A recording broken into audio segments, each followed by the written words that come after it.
आपके साथ लक्ष्मी और आप देख रहे हैं देश का पहला समझाने वाला बुलेटिन खबर तो समझिए। इस आधे घंटे में हम आपको सिर्फ खबर ही नहीं दिखाएंगे बल्कि खबरों की पेचीदगी को भी समझाएंगे। लेकिन सबसे पहले झट से जान लेते हैं कि आज की 4 बड़ी खबरें क्या हैं। तो देखिए, पहली खबर होगी ओलंपिक में भारत के बज रहे डंके को लेकर के। इसे आपको विस्तार से समझाएंगे और इसके बाद कोचिंग सेंटर पर सख्ती के मायने भी आपको समझाएंगे और इसके बाद आपको बिहार बीजेपी के नए बॉस के तेवर को भी समझाएंगे कि आखिर उनका ये तेवर क्यों है और एक और रेल हादसे पर उठ रहे सवाल को भी आपको समझाएंगे इस आधे घंटे के बुलेटिन में। तो बुलेटिन की शुरुआत देश के लिए एक अच्छी खबर से करते हैं और इस खबर से हर हिंदुस्तानी का सीना गर्व से चौड़ा हो जाएगा। भारतीय जोड़ी मनु भाकर और सरबजोत सिंह ने पेरिस ओलंपिक में इतिहास रच दिया है। मनु और सरबजोत ने शूटिंग के 10 metre air pistol mixed team shooting event में ब्रॉन्ज मेडल अपने नाम किया है। इसके साथ ही ओलंपिक में दूसरा मेडल भारत की झोली में आ गया। ब्रॉन्ज मेडल के लिए भारतीय जोड़ी का मुकाबला कोरिया की वोनहो और ओह ये जिन की जोड़ी के साथ था। मुकाबले में भारतीय जोड़ी ने 16-10 के स्कोर से जीत अपने नाम की। वहीं इससे पहले रविवार को मनु भाकर महिलाओं की 10 metre air pistol bronze medal जीतने के बाद ओलंपिक पदक जीतने वाली पहली भारतीय महिला निशानेबाज बनी थी, जबकि अब वो एक ही ओलंपिक में 2 मेडल जीतने वाली पहली भारतीय भी बन चुकी हैं। पीएम मोदी ने इस ऐतिहासिक उपलब्धि पर इन दोनों खिलाड़ियों को बधाई दी है। पीएम मोदी ने सोशल मीडिया साइट एक्स पर लिखा है कि निशानेबाजों ने हमें एक बार फिर गर्व करने का मौका दिया। हरियाणा में फरीदाबाद के शूटिंग रेंज में मनु भाकर के मम्मी और पापा ने यानी कि माता पिता ने केक काट करके बेटी की जीत का जश्न मनाया। यही वो शूटिंग रेंज है जहां पर मनु भाकर प्रैक्टिस किया करती। केक कटिंग और जश्न के मौके पर लोगों ने भारत माता की जय के नारे भी लगाए।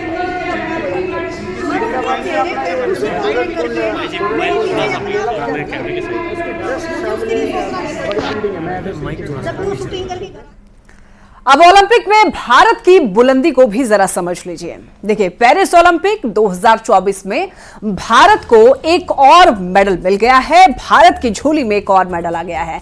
मनु भाकर और सरबजोत सिंह की जोड़ी को ब्रॉन्ज मेडल मिला। 10 metre air pistol mixed team event में ब्रॉन्ज मेडल मैच में कोरिया को मात देकर पदक जीत लिया है। रविवार को मनु भाकर ने पहला मेडल देश के लिए जीता था। महिलाओं की 10 मीटर एयर पिस्टल में ब्रॉन्ज मेडल जीता था। मनु भाकर ने ओलंपिक पदक जीतने वाली पहली भारतीय महिला निशानेबाज बनी थी। अब मनु भाकर एक ही ओलंपिक में 2 मेडल जीतने वाली पहली भारतीय भी बन चुकी हैं। पेरिस ओलंपिक से भारत को इस बार ढेरों उम्मीदें हैं। 16 स्पोर्ट्स डिसिप्लिन में 117 एथलीट भारतीय दल में और इस बार 70 पुरुष और 47 महिला खिलाड़ी शामिल हुई हैं। हॉकी, तीरंदाजी, बैडमिंटन, मुक्केबाजी भी इनमें भी अब उम्मीदें जगी हुई हैं। तो देखिए, दिल्ली के कोचिंग संस्थान में 3 छात्रों की मौत के बाद अब पटना प्रशासन भी एक्शन मोड में आ चुका है। बिहार की राजधानी में कोचिंग संस्थानों को लेकर के बनी हुई जांच कमेटी आज से ही कोचिंग सेंटर्स की जांच करनी शुरू कर चुकी है। हालांकि न्यूज 18 के कैमरे पर कुछ कोचिंग सेंटर्स में लापरवाही का आलम भी देखने को मिला। वैसे ये भी आपको बता दें कि पटना की सड़कों पर आज छात्रों का आक्रोश मार्च भी देखने को मिला।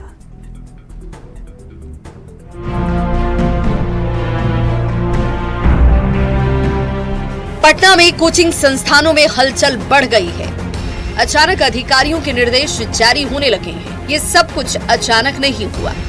दिल्ली कोचिंग हादसे में 3 छात्रों की मौत के बाद अब प्रशासन हरकत में आया है। पटना के जिलाधिकारी ने कोचिंग सेंटर से छात्रों की निकासी, प्रवेश, फायर सेफ्टी, रजिस्ट्रेशन समेत सभी मानकों की जांच के लिए टीम का गठन कर दिया है, जो डीएम को 2 हफ्ते के भीतर अपनी रिपोर्ट सौंपेगी। वैसे गड़बड़ी या कमी पाए जाने पर पहले कोचिंग संस्थानों को एक मौका दिया जाएगा और उसके बाद कार्रवाई शुरू हो जाएगी।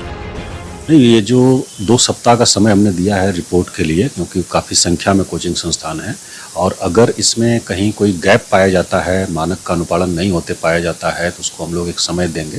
समय सीमा के अंदर जो है उसका वो गैप को पूरा करें सभी कोचिंग संस्थान। समय सीमा के बाद भी अगर नहीं करते हैं तो फिर निश्चित रूप से हम लोग उसको प्रतिबंधित करेंगे। कोचिंग संस्थानों की जांच के आदेश दे दिए गए हैं। सभी अनुमंडल में जांच टीम का गठन कर दिया गया है। सुरक्षा मानकों की ये टीम जांच करती नजर आएगी, जिसमें बिल्डिंग बायलॉज, फायर सेफ्टी की जांच होगी। एंट्री और एग्जिट व्यवस्था की भी जांच इसमें शामिल है। इमरजेंसी हालात से निपटने की व्यवस्था की भी जांच होगी। पटना में कोचिंग संस्थानों पर लगातार सवाल उठ रहे थे। कोचिंग सेंटर में न्यूज 18 की तरफ से रियलिटी चेक भी किया गया। कोचिंग संस्थानों में सुरक्षा के उपाय नगण्य नजर आए। कोचिंग संस्थानों में लापरवाही बढ़ती जा रही है, जिसे लेकर पटना के छात्र संगठनों ने विरोध प्रदर्शन किया। भिकना पहाड़ी में प्रदर्शन करते हुए छात्रों ने उनकी सुरक्षा मुहैया कराने के साथ ही दिल्ली हादसे के लिए दोषियों को कड़ी सजा दिए जाने की मांग की। के खिलाफ हम लोग ये प्रदर्शन कर रहे हैं कि दिल्ली सरकार इसमें जवाबदेही ले, इसमें राज्यपाल जवाबदेही ले। ये घटना अपने आप में सिर्फ कोचिंग संस्थान की लापरवाही नहीं है, ये प्रशासन की लापरवाही है, ये सरकार की लापरवाही है। दिल्ली के ज्यादातर कोचिंग सेंटर बेसमेंट में ही चलाए जा रहे हैं। हालांकि पटना के लिए ये अच्छी बात है, यहाँ जगह की कमी नहीं है, बेसमेंट वाली समस्या नहीं है, पर सुरक्षा मानकों को लेकर काफी काम किए जाने की जरूरत तो है, वरना छात्रों की सुरक्षा से जरा सी भी लापरवाही भारी पड़ सकती है। न्यूज 18 के लिए पटना से रजनीश कुमार की रिपोर्ट। आइए अब जरा कोचिंग सेंटर्स पर सख्ती के मायने को भी समझ लीजिए। दरअसल दिल्ली हादसे के बाद अब कोचिंग सेंटर्स जो हैं वो रडार पर हैं। दिल्ली के ओल्ड राजेंद्र नगर में एक बड़ी घटना हुई जिसमें 3 छात्रों की मौत हो गई और उसके बाद से अब सभी कोचिंग सेंटर्स निगरानी पर हैं। 3 छात्रों की मौत के बाद हाहाकार मचा हुआ है। छात्र लगातार कोचिंग सेंटर्स के खिलाफ प्रदर्शन कर रहे हैं। दिल्ली से लेकर के पटना तक कोचिंग संस्थान जो है अब निशाने पर आ चुके हैं। सुरक्षा मानकों को लेकर के प्रशासन की टीम जांच पड़ताल में जुटी है। पटना जिला प्रशासन ने सख्ती बरती है। कोचिंग सेंटर्स की जांच के लिए एक टीम भी बना दी गई है और टीम ने जांच शुरू भी कर दी है। जिले के सभी अनुमंडल के लिए टीम गठित की गई है। एसडीओ लेवल के अधिकारी जो हैं जांच कर रहे हैं और 2 हफ्ते में रिपोर्ट भी सौंप दी जाएगी। और देखिए, पहली बार गड़बड़ी पाए जाने पर चेतावनी दी जाएगी। पटना में प्रदेश भर से छात्र जो हैं वो कोचिंग के लिए आते हैं यहां पर और पढ़ाई करते हैं। न्यूज 18 ने कई कोचिंग सेंटर्स की पड़ताल की और हमारी पड़ताल में कुछ ठीक, कई गड़बड़ मिले। छात्रों की सुरक्षा को लेकर के लापरवाही बरती गई। हमारी पड़ताल के बाद प्रशासन जो है अब एक्शन मोड में आ चुका है।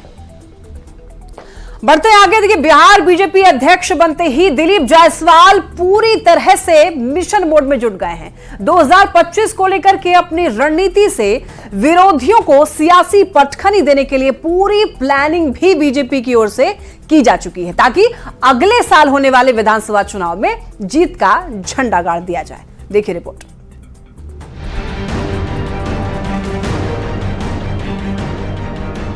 बिहार में अगले साल विधानसभा चुनाव है और उससे पहले बीजेपी ने दिलीप जायसवाल को पार्टी का प्रदेश अध्यक्ष बनाकर उनके कंधे पर बड़ी जिम्मेदारी दी है। वहीं दिलीप जायसवाल भी प्रदेश अध्यक्ष बनते ही मिशन मोड में जुट गए हैं। वो लगातार संगठन के पदाधिकारियों के साथ बैठक कर प्रदेश में चल रहे पार्टी के कार्यक्रमों की समीक्षा कर रहे हैं और जल्द ही सूबे की सभी सीटों का दौरा भी करने का ऐलान कर चुके हैं। तो एक बार सभी कार्यकर्ताओं से जाकर विधानसभा वाइज ही मिलना ये प्रदेश अध्यक्ष का कर्तव्य है कि हमारे पास कार्यकर्ताओं की बहुत बड़ी फौज है और नीतीश कुमार जी का नेतृत्व भी है, नरेंद्र मोदी जी का नेतृत्व भी है। इसका फायदा मुझे बहुत ज्यादा मिलेगा। बस इसको सकारात्मक ऊर्जा का सिर्फ संगठन करके उपयोग कर लेना है। दिलीप जायसवाल सियासी अखाड़े के पुराने खिलाड़ी हैं। उन्हें पता है कि कब कौन सी चाल से विरोधियों को पटखनी दी जा सकती है। यही वजह है कि राहुल गांधी ने जब संसद में बजट पर बयान दिया तो दिलीप जायसवाल ने तंज कसते हुए उनके आईक्यू पर ही सवाल उठा दिया और कहा कि राहुल गांधी को हिंदुस्तान को समझने में अभी काफी समय लगेगा। सोचने का तो राहुल गांधी को अभी बहुत सारा चीज सीखना पड़ेगा, हिंदुस्तान का जानना पड़ेगा। तो हिंदुस्तान के बारे में राहुल गांधी को बहुत कम आइडिया। बिहार बीजेपी का अध्यक्ष बनने के बाद दिलीप जायसवाल अभी से मिशन 2025 में जुट गए हैं। वो लगातार पार्टी से जुड़े हर वो फैसले ले रहे हैं जिससे प्रदेश में सियासी समीकरण का ऐसा चक्रव्यूह रचा जाए जिसमें विरोधियों को फंसाकर सियासी मात दी जा सके। प्रदेश में चल रहे पार्टी के कार्यक्रमों की जानकारी लेना, बिहार की सभी 243 सीटों के दौरे का ऐलान, पार्टी नेताओं को जनता से संवाद करने का निर्देश, सहयोग कार्यक्रम के जरिए जनता की समस्याओं को सुनना, जमीन पर उतरकर संगठन को मजबूत करना, विरोधियों पर आक्रामक होकर हमला करना, पार्टी की बात को सही तरीके से रखना। दिलीप जायसवाल का सबसे ज्यादा फोकस सीमांचल इलाके पर है जहां से वो खुद आते हैं। इस इलाके पर ज्यादा फोकस करने की बड़ी वजह यह भी है कि यहाँ विपक्षी दल काफी मजबूत है। यही वजह है कि प्रदेश अध्यक्ष बनते ही एक के बाद एक ताबड़तोड़ फैसले ले रहे हैं। साथ ही विरोधियों पर हमला कर वो ये भी संकेत दे रहे हैं कि संगठन को मजबूत बनाने की क्षमता के साथ साथ विरोधियों को भी अपने तर्क और सियासी वार से राजनीतिक अखाड़े में चित कर सकते हैं। Bureau report, news 18। तो आइए अब जरा बिहार बीजेपी के नए बॉस के तेवर को भी समझ लेते हैं। दिलीप जायसवाल बिहार बीजेपी के नए अध्यक्ष बन चुके हैं। सोमवार को जायसवाल ने पदभार ग्रहण किया और पद संभालते ही दिलीप जायसवाल एक्शन में आ चुके हैं और अभी से ही मिशन 2024 की तैयारी में जुट गए हैं। चूंकि 2025 में विधानसभा के चुनाव होने वाले हैं तो इसको लेकर सभी पार्टियां तैयारी में जुट चुकी हैं। लगातार दिलीप जायसवाल विधानसभा में फतह हासिल करने की बात कहते हैं। कार्यकर्ताओं के साथ लगातार बैठक भी कर रहे हैं। पीएम मोदी, सीएम नीतीश पर भरोसा जताने की बात कहते हैं। लोगों से बीजेपी पर भरोसा बनाए रखने की अपील भी लगातार दिलीप जायसवाल कर रहे हैं। लगातार बैठ के कर रहे हैं और रणनीतियां बना रहे हैं। तो ये है तेवर का मतलब। चलिए बढ़ते हैं आगे और देखिए, किसी ने सच ही कहा है कि एक पल में क्या हो जाए कोई नहीं बता सकता है। कुछ ऐसा ही हुआ है हावड़ा मुंबई मेल में यात्रा कर रहे लोगों के साथ। एक झटके में ट्रेन के 18 डब्बे पटरी से उतर गए और 2 लोगों की जान भी चली गई। इस रिपोर्ट में देखिए। झारखंड में बड़ा रेल हादसा।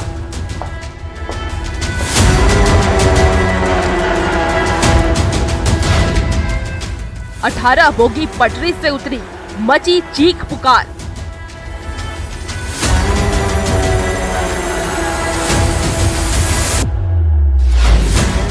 दो लोगों की मौत का जिम्मेदार कौन?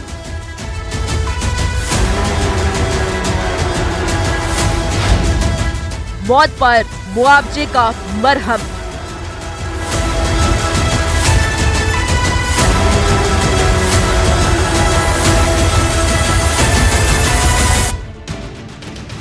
बेपटरी हुई ये ट्रेन, हर तरफ मची चीख पुकार। इस भयावह तस्वीर को जिसने भी देखा उसके रोंगटे खड़े हो गए। दिल को दहला देने वाली ये तस्वीरें हैं झारखंड के चक्रधरपुर रेल मंडल की, जहां Howrah Mumbai mail express derail हो गई। ट्रेन के 18 डिब्बे पटरी से उतर गए।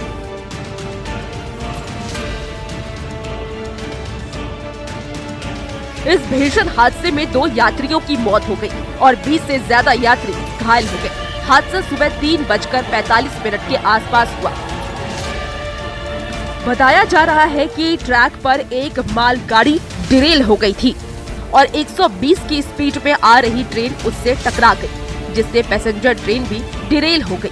हादसे के बाद अफरा तफरी मच गई। मौके पर रेस्क्यू की टीम पहुंची और राहत बचाव कार्य शुरू किया। हादसे के बाद प्रदेश सरकार की टीम मौके पर पहुंची और पीड़ितों को हर संभव मदद का भरोसा दिया। झारखंड सरकार ने मृतक के परिजनों को 2-2 लाख और घायलों को 50-50 हजार मुआवजा देने का ऐलान किया है। रेल मंत्रालय ने भी मृतकों के परिजनों को 10-10 लाख और घायलों को 5-5 लाख की मदद देने का ऐलान किया है। यह मुख्यमंत्री जी ने कहा है कि जो मृतक है उनको उनकी आत्मा की शांति की कामना भी उन्होंने की है और उनको सहायता स्वरूप 2 लाख रुपए तत्काल मुख्यमंत्री राहत कोष से दिए जाएंगे और जो गंभीर रूप से घायल लोग हैं उनको 50,000 रुपया की सहायता दी जाएगी। अब हम आपको बताते हैं कि बीते कुछ सालों में झारखंड में कौन से बड़े रेल हादसे हुए हैं। 20 मई 2021 सिमडेगा में पैसेंजर ट्रेन का इंजन पटरी से उतरा, बड़ा हादसा टला, ज्यादा नुकसान नहीं हुआ। 18 सितंबर 2023 ट्रेन स्टेशन पर रेड सिग्नल को पार कर आगे बढ़ गई, बड़ा हादसा होते होते रह गया, ट्रेन में कई यात्री थे। 18 जनवरी 2024 गम्हरिया रेलवे स्टेशन के पास 4 लोग की ट्रेन से कटकर मौत, कोहरे के चलते नहीं दिख पाए थे तेज रफ्तार ट्रेन। 28 फरवरी 2024 कलझारिया के पास ट्रेन की चपेट में आए 12 लोग, 2 की मौत, आग लगने की अफवाह के बाद मची थी अफरा तफरी। लगातार हो रहे रेल हादसों को देखकर सवाल उठते हैं कि आखिर इन हादसों का जिम्मेदार कौन है। न्यूज़ 18 के लिए संवाददाता रुपेश और प्रबंधन की रिपोर्ट।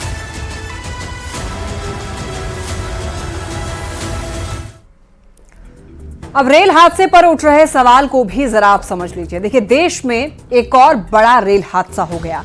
झारखंड के चक्रधरपुर इलाके में ट्रेन डिरेल हो गई। हावड़ा मुंबई एक्सप्रेस के 18 डिब्बे जो हैं वो पटरी से उतर गए। मालगाड़ी एक ट्रैक पर डिरेल हुई थी, दूसरे ट्रैक पर आ रही ट्रेन उसकी चपेट में आ गई। अब पिछले साल भर में ही कई रेल हादसे हो चुके हैं। आए दिन ट्रेन के डिरेलमेंट की खबर आती रहती है। बिहार, ओडिशा के साथ साथ झारखंड में ट्रेन हादसे हुए। देखिए, बार बार हादसे के बाद भी सिस्टम पर अब सवाल उठ रहे हैं। चक्रधरपुर के हादसे में 2 यात्रियों की जान भी चली गई और कई ऐसे यात्री थे जो कि इस हादसे में जख्मी हो गए। चलिए बढ़ते हैं खबरों में आगे। बिहार की कानून व्यवस्था को लेकर के सवाल खड़े हो रहे हैं। मुजफ्फरपुर में 2 वारदातों से अब सनसनी मच गई है। पहला केस एक युवक की मौत से जुड़ा हुआ है, जिसकी पेड़ से लटकती हुई शव बरामद की गई, जबकि दूसरा केस किडनैपिंग से जुड़ा है। दोनों ही केस में पुलिस के हाथ अभी तक खाली हैं। तो ऐसे में सवाल यही है कि बढ़ते अपराध पर लगाम कैसे लगाया जाए।